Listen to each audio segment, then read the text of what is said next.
Yeah, dear student, welcome back to the business study class. Our chapter going on is chapter 7, and what we are studying is the elements of direction. So in the previous class I taught you about the supervision, and now in this class we will study the motivation. Though I taught you about the related terms of the motivation, that is motive, motivation and motivators. Clear? I taught you about the case study of the Tata Steel, how they are going to motivate their employee. This I already taught you, what methods and techniques they are adopting to motivate their employees. Clear? And we studied motivation process also. See, I am showing you this diagram again. What will happen if a employee will not feel motivated? If there is an unsatisfied need, it will drive or took an employee towards the tension. Tension drives the person towards that desire or need. Drives in search of that, the employee started such behavior, and he will look after the means from where he can or she can satisfy his or her needs. The moment need is fulfilled, there will be a reduction of tension. So this is the motivation process. Now in continuity of the motivation, today we are going to study the Maslow need hierarchy theory. Clear? One psychologist was there, that was Abraham Maslow. So he discovered this need hierarchy theory. This I will explain you through the diagram. See, one diagram is given. This is the need hierarchy theory diagram, and here this is an individual example, and this here is organizational example.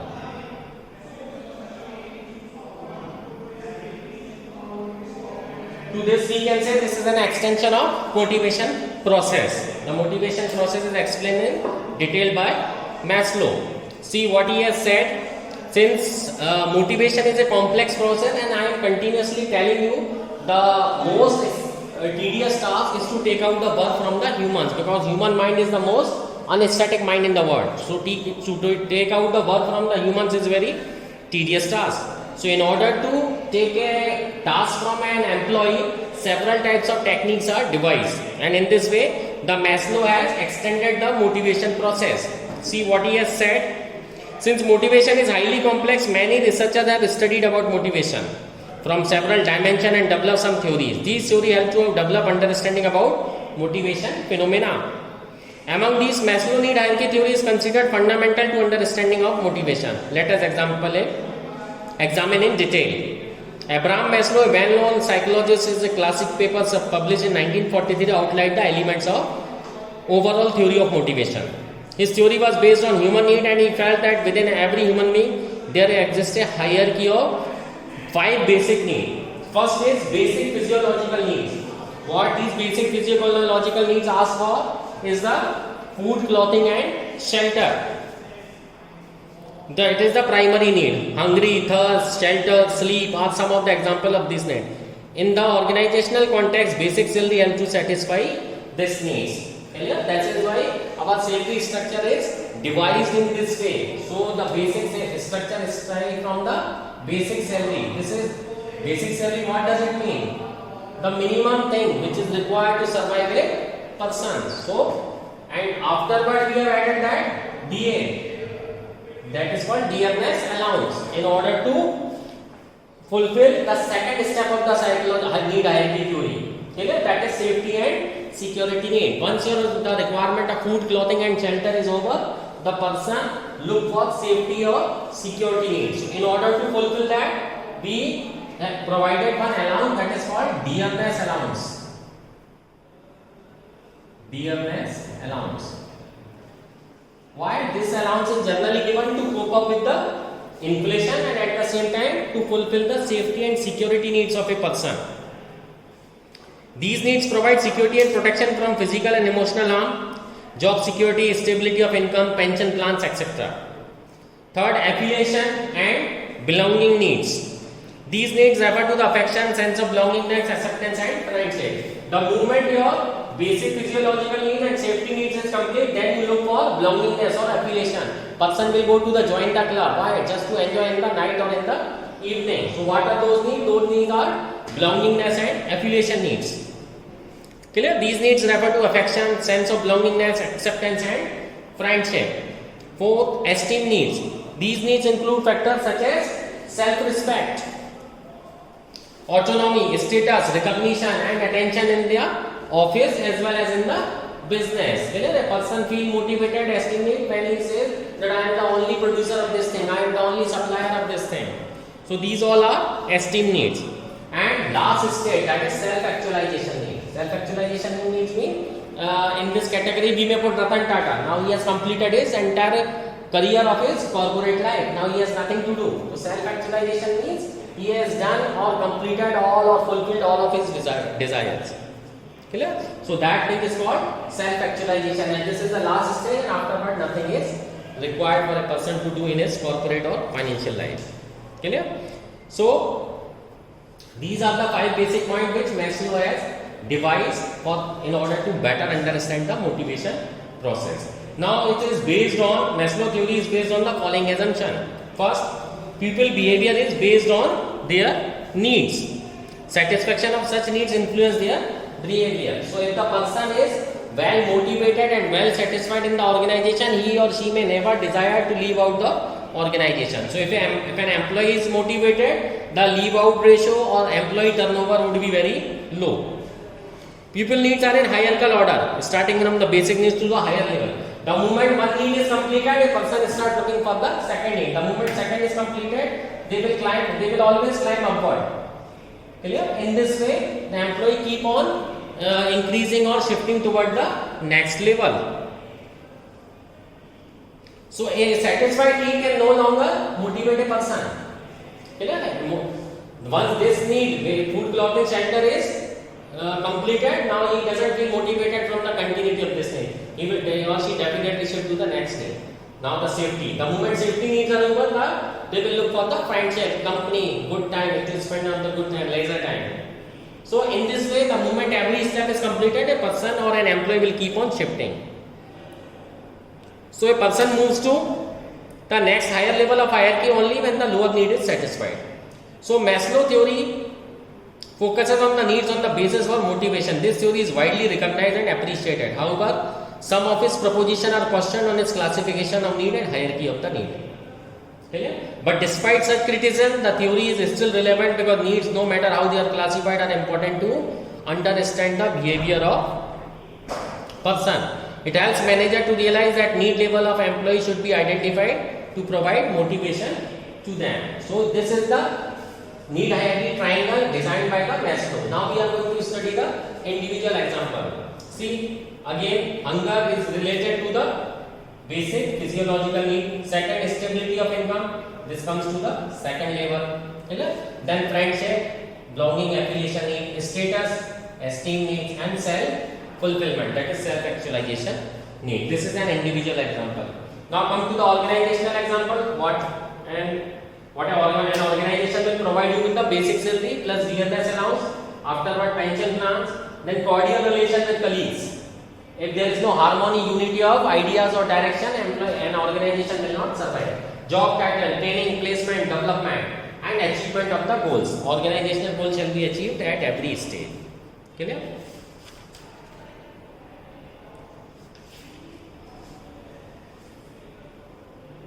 So for this purpose, as I told you, the basic psychological need, basic salary plus DNS now, plus company has devised some other ways that are called incentives.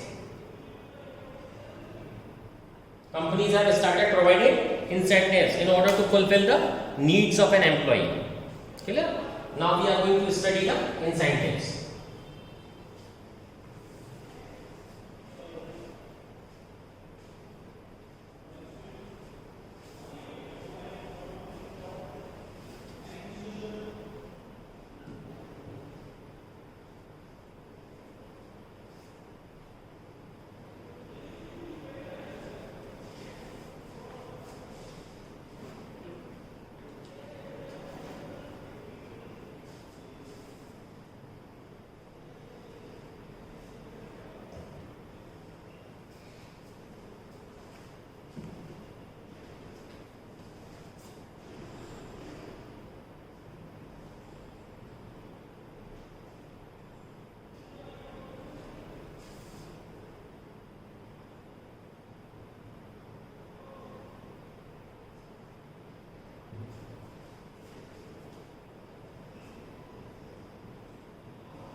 Now incentives are of two types, that is financial and non-financial.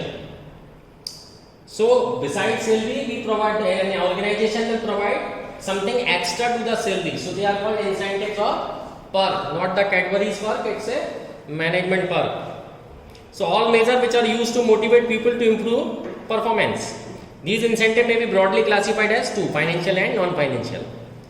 So financial incentive in the context of existing economic system, money has become the means to satisfy the physical needs of daily life and also of obtaining social position and power. Since money has a purchasing power, it becomes a very important incentive for every individual, almost for every individual. Financial incentive refer to the incentive which are in direct monetary form or measurable in monetary terms and serve to motivate people for better performance. These incentives may be broadly classified or provided on individual or group basis. The financial incentives generally used in an organization are listed below. Okay, so first is pay and allowances. Okay. So in this, what I told you is the basic pay for the survival food plus dearness allowance. Dearness allowance is given to cope up with the inflation and to fulfill the second level of Maslow hierarchy theory. What? That is safety and security needs. So for every employee, salary is the basic monetary incentive. It includes basic pay, dearness allowance and other allowances. Salary system consists of regular increment in the pay every year and enhancement of allowances from time to time. In some business organizations, pay hike and increment may be linked to performance. Second, productivity linked.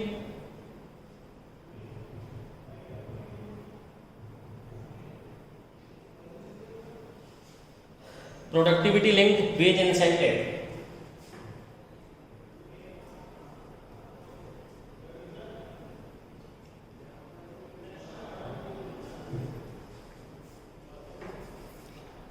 This system, several wage incentive plans aims at linking payment of wages to increase the productivity at individual or group level.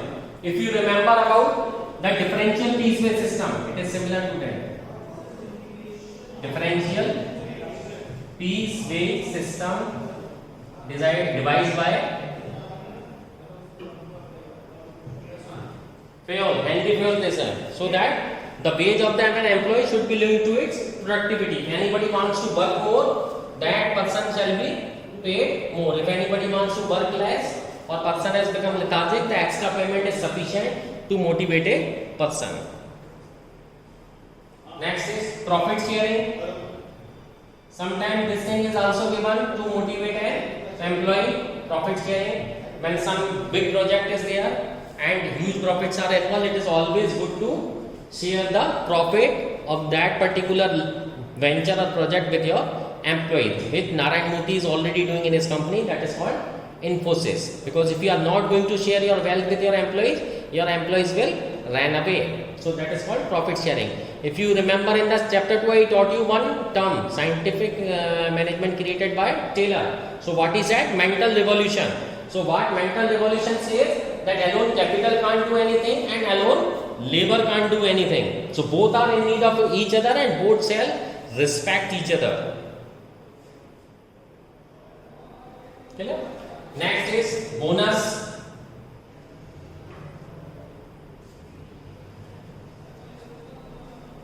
Bonus, it is an incentive offered over and above the wages salary to the employee. Clear?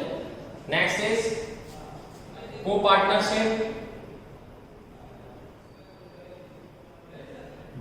Co-partnership or ESOP.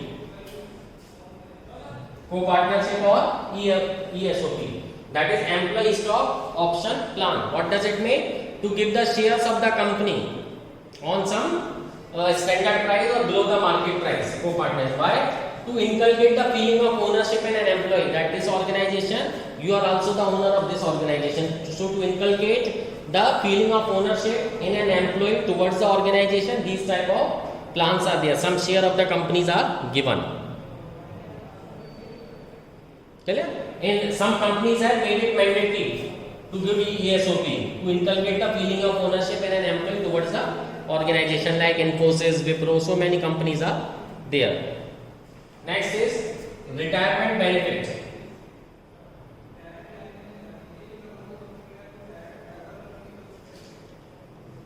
After serving the company for a long year, 25 or 30 years, when an employee leaves, in order to ensure his old age securely, some retirement benefits are given, such as provident fund, pension and gratuity provide financial security to employees after their retirement, so that an employee shall not starve and can lead a good life after leaving the job. This acts as an incentive when there is service in the organization. Next is perquisite. Perquisites, or in short it is called perk also. Don't get confused with a wafer of the Cadbury's perk. It's not like that, but it is not lesser than that also. So in many companies, perquisite and fringe benefits are offered, such as car allowance, housing, medical aid and education to the children, over and above the salary. These measures help to provide motivation to the employee's manager. Sometimes houses are also given to an outsider candidate. That will also come into the perquisite, and it is measurable and liable to be taxed.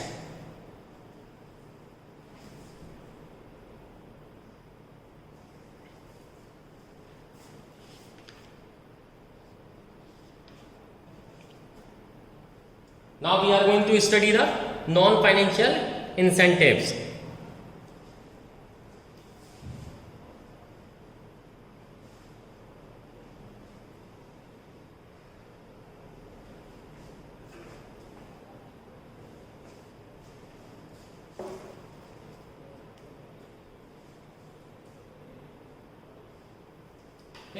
See, why non-financial incentives are created? Because for 95% of the cases, financial incentives are helpful to the person. But for the 5% cases, financial incentives are of no use. Because when the person is at the last stage, self-actualization age. For example, Ratan Tata money motivation is of least importance. For the Prime Minister Narendra Modi or any person who is at the top level, financial incentives are of no use for them. Clear?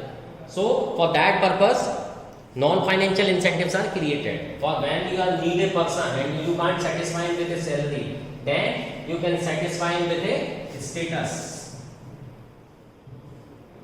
Okay? This comes under non-financial incentive. Now, what is status? In the organizational context, status means ranking of position in the organization. The authority, responsibility, rewards, recognition, perquisite and prestige of the job indicate the status given to a person. Holding a managerial position, psychological, social and esteem needs of an individual are satisfied by status given to their job. For example, what monetary benefit you can provide to a Bill Gates or a Jeff Bezos, they are already so rich.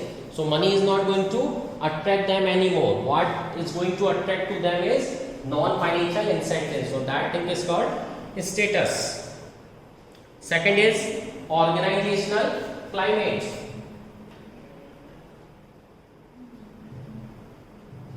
Organizational climate. What does it mean?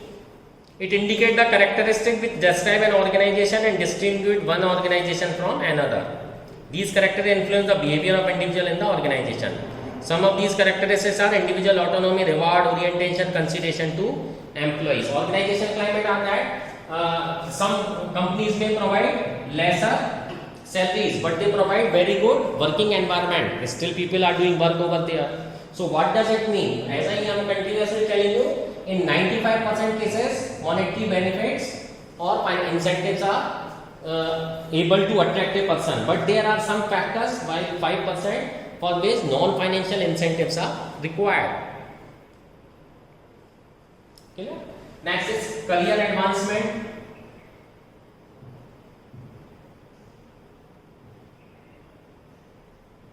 In some companies, there is a huge possibility of doing the good work, and good work is very much appreciated. So, you can excel your career over there. But while in some of the organizations, the promotion or transfer is very slow. So, there is a less advantages of career advantage. See, salary is very good, but there is no career advancement. So, at a point of time, you will become stagnant. Your career is stagnant. But in case of a company where salary is less, but they will provide you good amount of promotion then there is a career advancement. This thing will also work.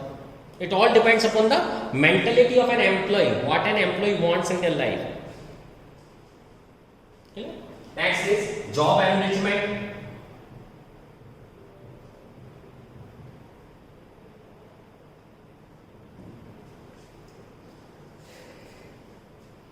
It is concerned with designing jobs that include greater variety of work content, require higher level of knowledge and skill, give workers more autonomy and responsibility, and provide the opportunity for personal growth and a meaningful work experience. If jobs are enriched and made interesting, the job itself becomes a source of motivation to the individual. Okay.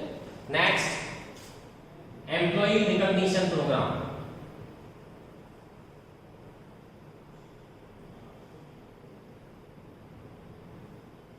What does that mean? Award an employee. I would like to give a quote what Mother Teresa said, that a person is more hungry about the recognition than in comparison to the roti. So this program is related with this thing only. Employee recognition program. Most people have a need for evaluation of their work and due recognition. They feel that what they do should be recognized by others concerned. Recognition means acknowledgement with a show of appreciation when such appreciation is given to the work performed by employees. They feel motivated to perform work at higher levels. Some example of employee recognition are congratulating the employees for good performance, or putting on the notice board of the office, that is called star employee. Star employee for the month or for the year, or even you will be awarded with a foreign tour trip. So these all are the ways to recognize a person. They feel that what they should do be recognized by others concerned. Recognition means acknowledgement with a show of appreciation. When such appreciation is given to the work performed by employees, they feel motivated to perform more work at higher level. So displaying on the notice board, installing award or certificate for best performance, distributing mementos, complimentaries like t-shirt in recognition of employee service. Okay. Next is job security. Job security or guarantee. So employee wants their job to be secure. So I would like to quote an example of Japan. If you have studied about that, an atomic bomb fell over that country on 6 August 1945. But after doing that, when the business started or factory started, they adopted one idea that nobody shall be expelled at any cost unless that an employee wants to leave. So whenever job security is there, an employee is feeling motivated that I will not be expelled at any cost. Clear? So this develop a sense of loyalty in the employees towards their job. Next is employee participation.